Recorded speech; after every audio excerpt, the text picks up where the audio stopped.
Hello everybody, welcome back to the channel. It has been a while since I've posted a video, and obviously we have different cars now because I change cars all the time. And today we are working on my 2008 Porsche Cayenne, and I am super excited for this video because I have a Baja style front bumper for it, and it's gonna look so freaking cool when it's done. And yeah, I'm gonna install it right now. It's gonna require some cutting and making educated guesses, so we'll see how it goes. Obviously, I will show you around the car right now because it's new and I'm sure you guys want to see what it's got right now. So let's hop over to the car. So this is my 2008 Porsche Cayenne. I picked it up about 2 months ago and it has 160,000 miles, which is kind of a lot, but it's the Cayenne S, so I believe it has the 4.8 V8. And I put it on some Alpha Equip 18 by 9 inch wheels with 265/65 18 tires, Toyo Open Country. Really nice tires, they're pretty quiet. I've run it on a lifted Forester before and they were really nice, so I got them again. The Alpha Equips fit like really nice. I love the fitment that it has right now, and it's actually not lifted.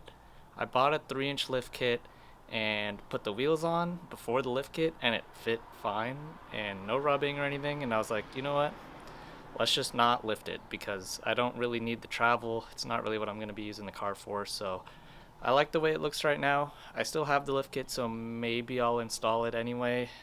We'll see.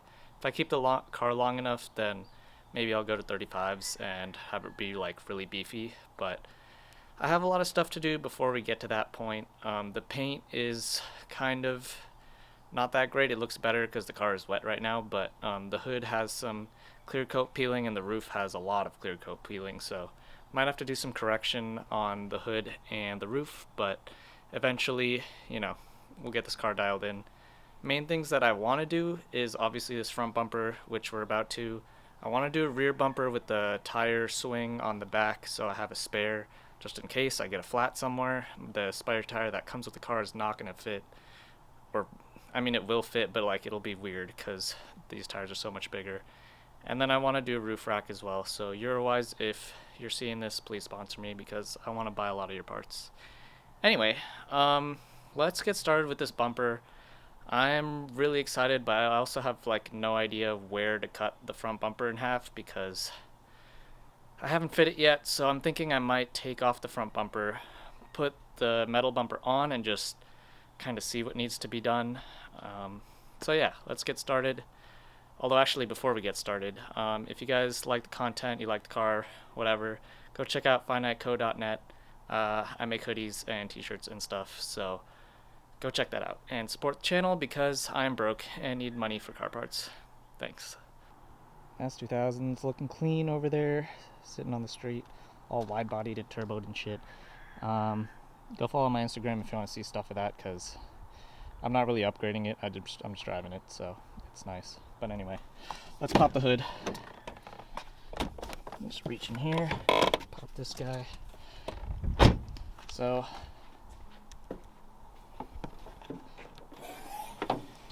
nice and clean. Yep, 4.8 V8.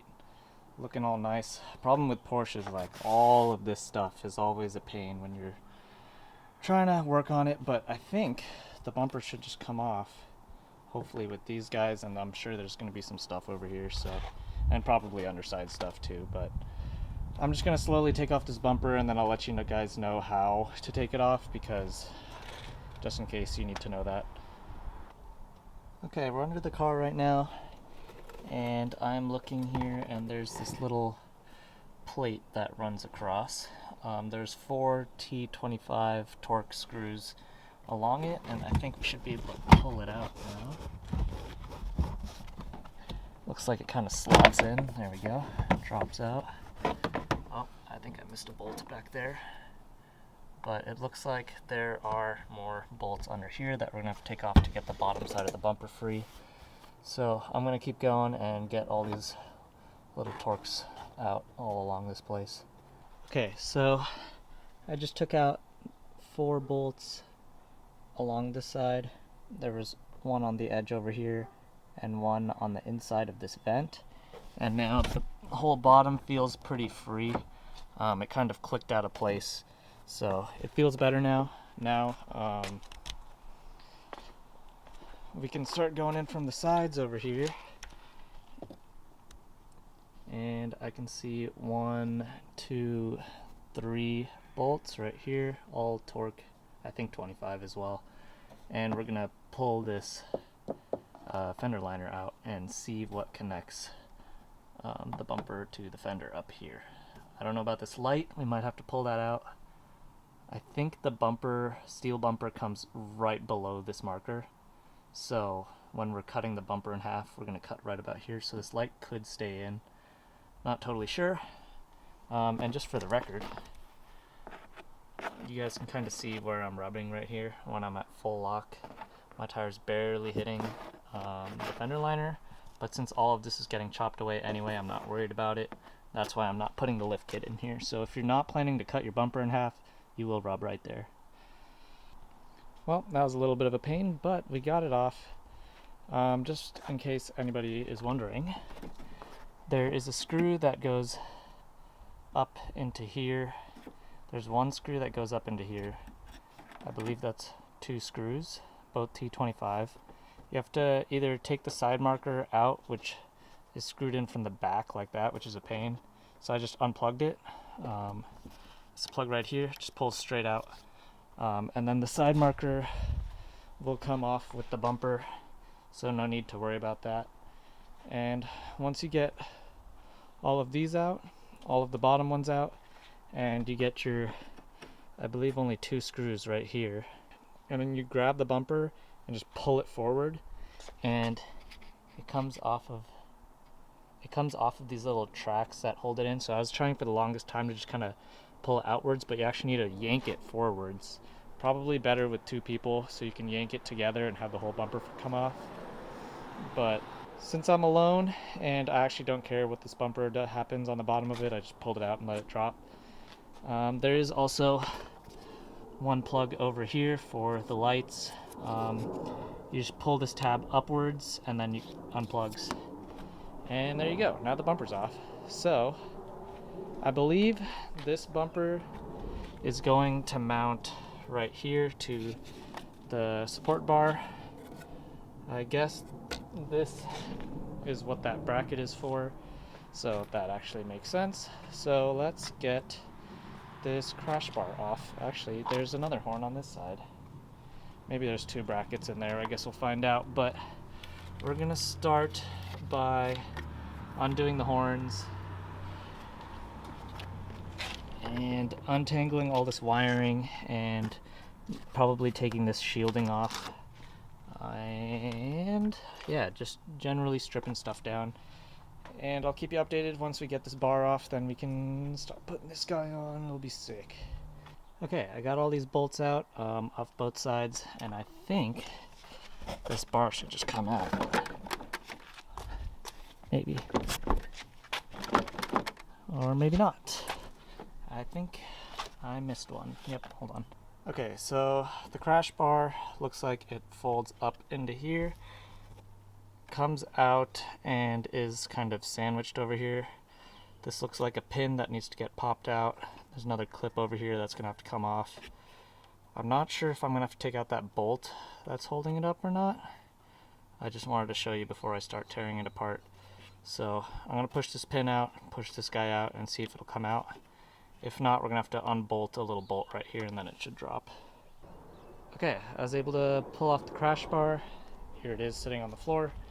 It was basically, yeah, just a clip on the bottom, and then there's a little clip on the back as well. You kind of have to pull off the little metal part and then pull it off the 2 edges right here. And then you can pull the crash bar out. I had to use a little bit of leverage on this side. There's some lines back here that made it really close, so I just had to crowbar it and pull it out. But it came out. We have lots of room for activities now. I'm gonna pull this off right now. I just need to get all this wiring off, and then I think we're gonna pull this middle bar as well, and then we should be ready to put this bumper on. Well, it's time to put the bumper on, and since I'm the only one here, I thought You can watch me struggle to do this by myself. We'll see if it's even possible.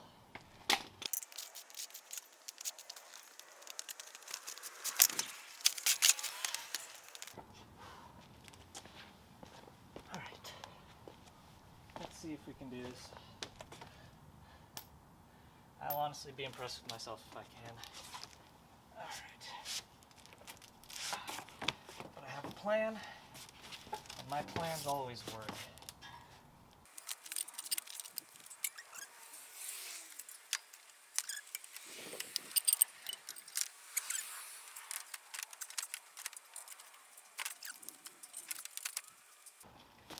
Yes, I am amazing. Oh yeah, that's what I'm talking about. That really hurt my knees. Alright, I'm gonna get the rest of the bolts in there. Done did it. Oh my god, it looks so freaking cool on here. That is sweet. Oh. Okay, so we still have a few things to do. We got to figure out how we're going to mount these horns. Eurowise sends no instructions with the bumper, so I think it's just for us to figure out. There's a couple holes that were not used, like that one right there. I'm thinking I might mount to that. So we got to mount both horns, and then I still need to cut the inner fender liner so it doesn't poke out and look like a goon.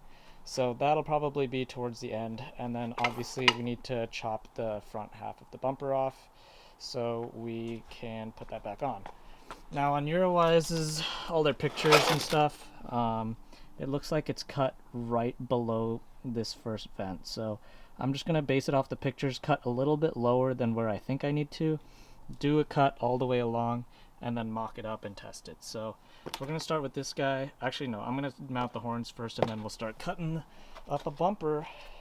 Okay, I just decided to disconnect the horns for now. I don't think I've ever used a horn in my life, so whatever. I'll probably reinstall them when I put in the light bars, so if you watch that video whenever I release it, then maybe I'll put the horns back and make some brackets or something, but it is going to rain soon, so I'm gonna try to finish this up. So let's get this marked out and cut in half.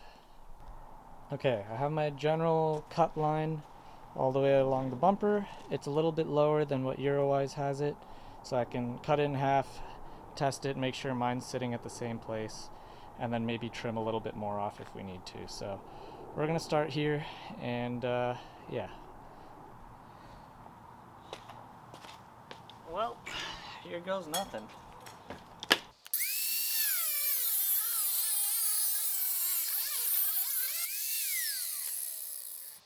You know, actually I'm looking at it and I think I can remove part of the grill. That'll probably make it easier, so let's do that first.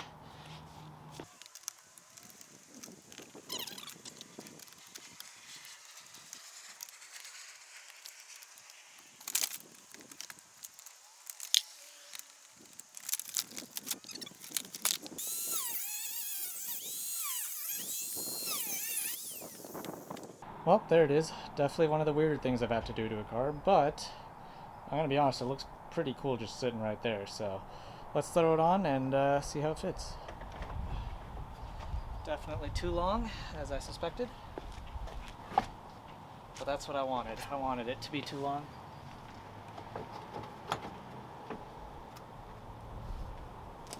It looks like we're about an inch too high everywhere, but it's really just the posts on both sides and an inch off the side. I think we need to come in pretty much right under this light and pull outwards, and I think we'll be good. So I'm gonna do that real quick and we'll test it again. So I have the bumper on the desk right now. I cut that side already and it looks good. I just wanted to show you where I was cutting on this side. The bumper is upside down right now, so this is the bottom. This is the little side marker. Basically, I put a piece of blue tape straight across the underside of the side marker and made it go straight to the front. And I'm gonna cut about halfway to maybe 3/4 of the way up, and it should be good. And I'm gonna cut along this. It's gonna come out to pretty much the bottom of this fin, And then on the post, I'm going to cut it pretty much flush with the fin. So I'll show you when it's on the car. But it's on, the bumper's on. It's been raining for the past half an hour while I was doing all this, but totally worth it because, oh my god, it looks so good. Holy shit. Oh, I can't wait to get some light bars and pod lights in here. I definitely still need to remove that center brace, but it's attached to the hood latch and I couldn't be bothered while it was pouring on me, so I'll do it when I install the lights. But oh my gosh, it looks crazy on here. It just looks so much more aggressive. Totally. Yeah, look at that. All the meat can be seen now. Oh, I am pumped with how this turned out. Eurowise made some nice looking stuff. So I think I got these cuts pretty much perfect. There's like no gap in between here.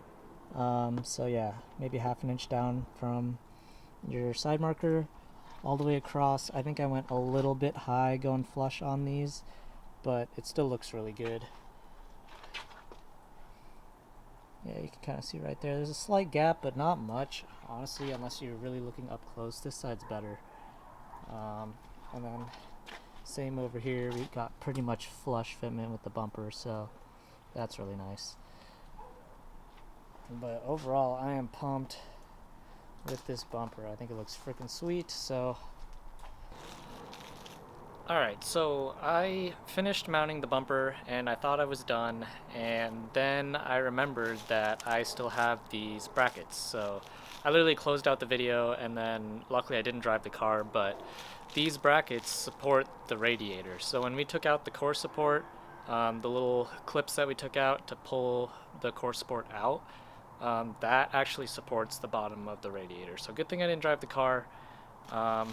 I was wondering what these brackets were, and I looked up on Eurowise's website and it said radiator support brackets, and I was like, well, we should probably install those. So let's head over there. We're gonna have to take off the top 2 bolts on the bumper and then kind of slot these in and get them mounted up. So I'm gonna do that real quick and kind of show you after it's kind of put in.